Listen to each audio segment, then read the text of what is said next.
ప్రభువైన యేసు నామములో వందనములు. శుభోదయం. యేసయ్య మాట వినడానికి ప్రేమతో నేను మిమ్మను ఉదయకాశంలో ఆహ్వానిస్తా ఉన్నాను. దేవుని ప్రియ బిడ్డలారా, ఈరోజు మత్తయి సువార్త 9వ అధ్యాయం మొదటి 8 వచనాలలో యేసు ప్రభువారు చేసిన కార్యములు, చెప్పిన మాటలను కొద్ది నిమిషాలు మనము ధ్యానించుకుందాం. తరువాత ఆయన దోణి ఎక్కి సముద్రము దాటి తన పట్టణములో ప్రవేశింపగా, ఇదిగో జనులు పక్షవాయువుతో మంచము పట్టి ఉన్న ఒకని ఆయన యొద్దకు తీసుకుని వచ్చిరి. యేసు వారి విశ్వాసము చూచి, కుమారుడా, ధైర్యంగా ఉండుము, నీ పాపములు క్షమిపడి ఉన్నవని పక్షవాయు గల వానితో చెప్పెను.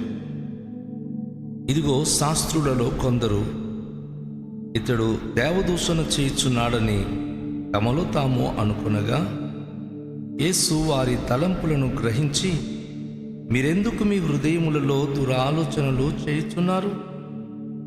నీ పాపములు క్షమిపబడి ఉన్నవని చెప్పుట సులభమా, లేచి నడుమని చెప్పుట సులభమా? అయినను పాపములు క్షమించుటకు భూమి మీద మనుష్య కుమారునికి అధికారము కలదని మీరు తెలుసుకొనవలెను అని చెప్పి, ఆయన పక్షవాయు గల వాని చూచి, నీవు లేచి నీ మంచము ఎత్తుకొని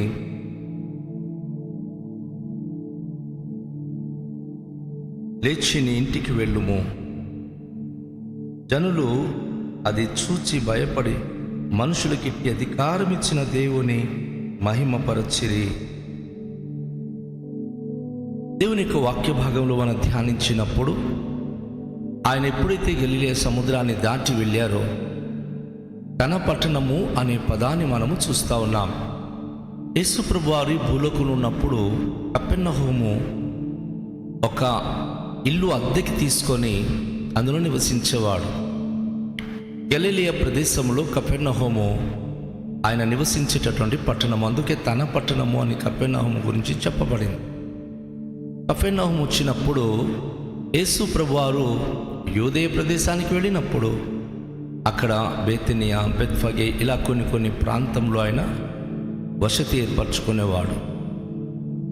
కపెర్నహూము గలిలయ ప్రదేశానికి వచ్చినప్పుడు కపెర్నహూములో ఒక ఇల్లు అద్దెకి తీసుకొని అక్కడ ఉండేవారు. యేసు ప్రభువారు ఆ స్థలానికి ఎప్పుడు వస్తున్నాడని ప్రజలకు తెలిస్తే అంతమంది గుమ్ము కూడుకొని ఆ ఇంట కనిపెట్టేవారు. అదేవిధంగా ఈరోజు వాక్య భాగంలో మనం ధ్యానించినప్పుడు యేసు ప్రభువారు కపెర్నహూములో వచ్చి అడుగు పెడుతున్నారన్న సంగతి తెలిసి కొంతమంది ఆయన దగ్గరికి ఒక పక్షవాయు గల వానికి తోడుకుని వచ్చారు, మోసుకొని వచ్చారు. పక్షవాయు గలవాడు తన గుండె నిండా యేసు దగ్గరికి వెళ్తే నేను స్వస్థత పరచబడతాను, ఆరోగ్యం పొందుతాను అని చెప్పి ఆశతో ఎదురు చూస్తూ ఉన్నాడు. ఎప్పుడైతే కపెర్నహూములో ఆ ఇంటి దగ్గరికి తీసుకొచ్చారో యేసు ప్రభువారు ఆ వ్యక్తిని చూశారు. యేసయ్యకి తెలుసు, చాలాసార్లు మనకు కష్టాలు, బాధలు, రోగాలు వచ్చినప్పుడు మనం ఏమనుకుంటామంటే అందరికీ వచ్చినట్టుగానే వచ్చింది అనుకుంటాం. కానీ కొన్ని మన పాపములను బట్టి, మన దోషములను బట్టి, మన అతిక్రమములను బట్టి మన శరీరానికి బలహీనతలు సంభవిస్తూ ఉంటాయి. కొన్నిసార్లు అపవాది వలన, కొన్నిసార్లు ఆశీర్వాదం కొరకై, కొన్నిసార్లు మన అవిధేయత వలన కూడా శ్రమలు, కష్టాలు మనకు వస్తూ ఉంటాయి. ఈ వ్యక్తికి వచ్చినటువంటి పక్షవాయు కారణం ఏమిటి అంటే యేసు వారు చెప్తా ఉన్నారు, ఆయన పాపము చేసినందుకు. మరి ఎటువంటి పాపము ఆ వ్యక్తి చేశాడో మనకు తెలియదు.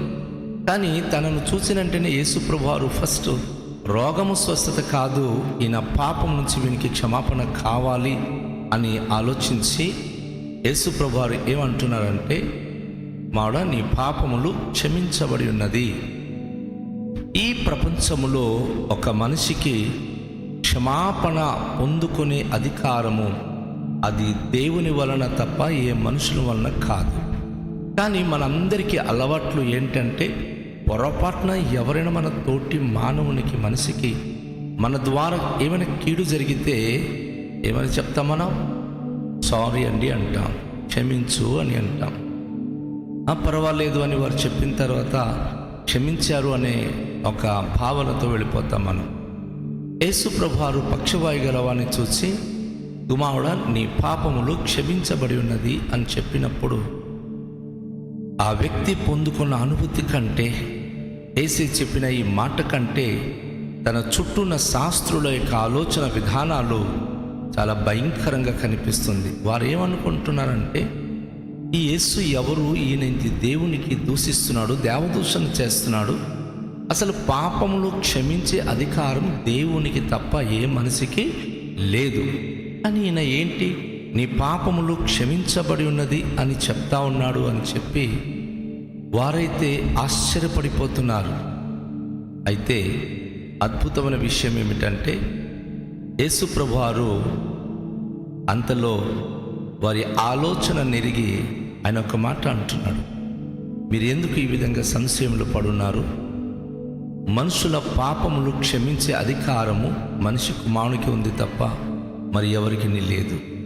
మనిషి కుమారుడు మనుషుల పాపములు క్షమించే అధికారము కలిగిన వాడని ఆయన తన గురించి తాను స్పష్టమైన రీతిగా తెలియచేశాడు. నిజమే, దేవుడు గనుక క్షమించకపోతే, క్రీస్తు గనుక క్షమించకపోతే ఏ మనిషి జీవితాలు మారవు, బాగుపడవు. సారీ అని చెప్పిన మాత్రాన పర్వాలేదు అంటే అది క్షమించినట్లు కాదు. క్షమించడం జరిగినప్పుడు మనసులో ప్రశాంతత రావాలి, ఆ మనిషిలో నెమ్మది కలగాలి. ఇక్కడ నీ పాపములు క్షమించబడి ఉన్నదని యేసయ్య చెప్పిన మాత్రాన ఆ వ్యక్తి సంతోషంగా వెళ్ళిపోలా, అక్కడ నిల్చున్నాడు. వీళ్ళందరూ తన గురించి తర్జన భర్జన అవుతున్నారు. ఏంటి అసలు ఇతను దేవదూషణ చేస్తున్నాడు, ఆయన పాపాలు ఈయన క్షమించడానికి ఈయనకేం అధికారం ఉంది అని వారు అనుకుంటున్నప్పుడు యేసు ప్రభువారు వారికి ప్రశ్నిస్తున్నాడు, నేను మనుష్య కుమారునికి భూమి మీద క్షమించే అధికారం కలదని మీకు తెలియదా అని చెప్తూ, పాపములు క్షమించబడి ఉన్నదని చెప్పడం సులభమా, లేక నీ మంచం ఎత్తుకొని నువ్వు పరుపు ఎత్తుకొని నడుమని స్వస్థపరచడం సులభమా? ఈ రెండు కూడా కష్టమే. పాపములు క్షమించబడినప్పుడు ఒక వ్యక్తి జీవితానికి పరిశుద్ధత కలగాలి, స్వస్థత రావాలి, మేలు కనిపించాలి. వీరందరూ చూస్తుండగా యేసు ప్రభు వారి యొక్క మనోవాంఛలు, వారి మనోభావాలను గ్రహించాడు. ఎందుకంటే లోకము ఎప్పుడు కూడా విమర్శిస్తుంది, దూషిస్తుంది, తీర్పు తీరుస్తుంది తప్ప ఎవరి దాపున చేరి ఎవరికి సహాయపడ్డం అనేది లోకంలో చాలా కష్టం. ఒక సారీ అని మాట చెప్పేసిన మాత్రాన అన్నీ అయిపోట్ల గుండె నిండా కోపతాపాలు పెట్టుకొని నలుగురు నిమిత్తము లేక నలుగురు వింటున్నారు కాబట్టి అని చెప్తానంటే దాని ద్వారా నిజమైన సమాధానం, సంతోషం వారికి లభించదు.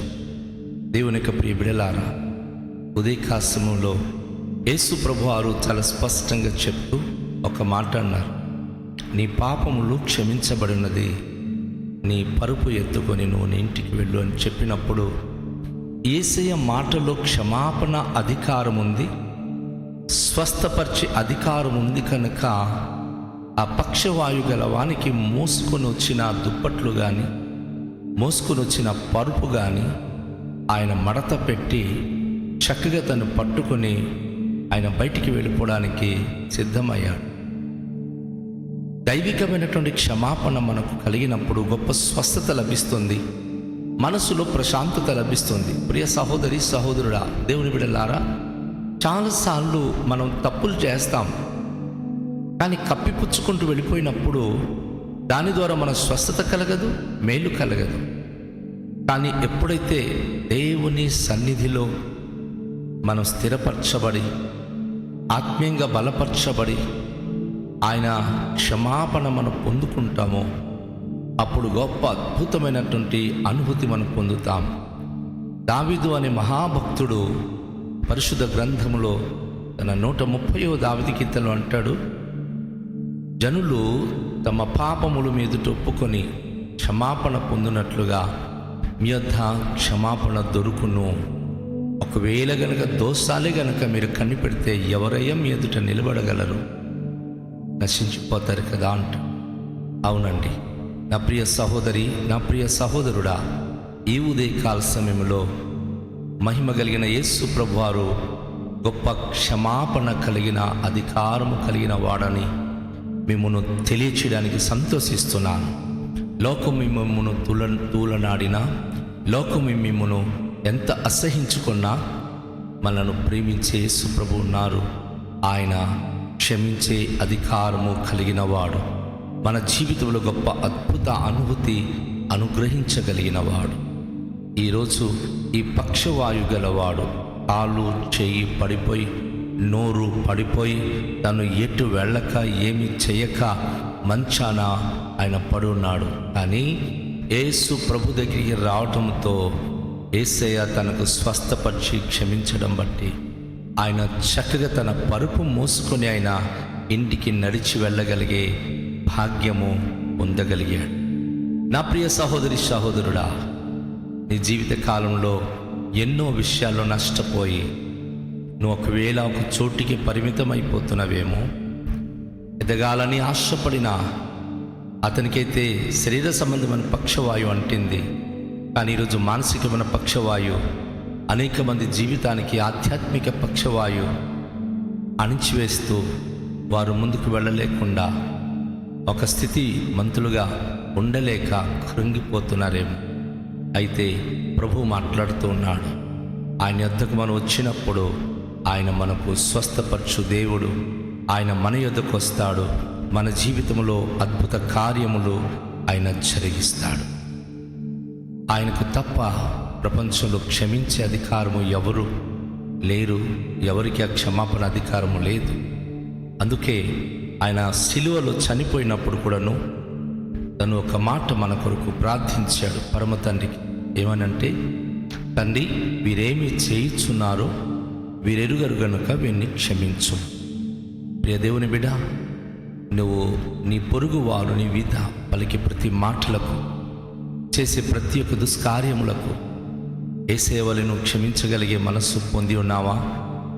నువ్వు అలా క్షమించగలిగితే దేవుని ప్రేమ మెండుగా నీ పైన కుమ్మరించబడుతుంది. దేవునికి అత్యంత ప్రియమైన బిడగా నువ్వు జీవించగలుగుతావు.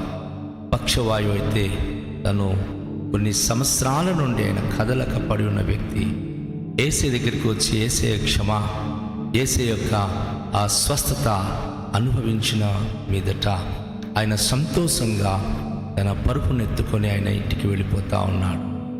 దేవుని యొక్క ప్రియబిడ, ఈ ఉదయకాశములో నాతో తల ఉంచుతావా? ప్రార్థన చేద్దామా? దేవునికి మనము అడుగుదాం.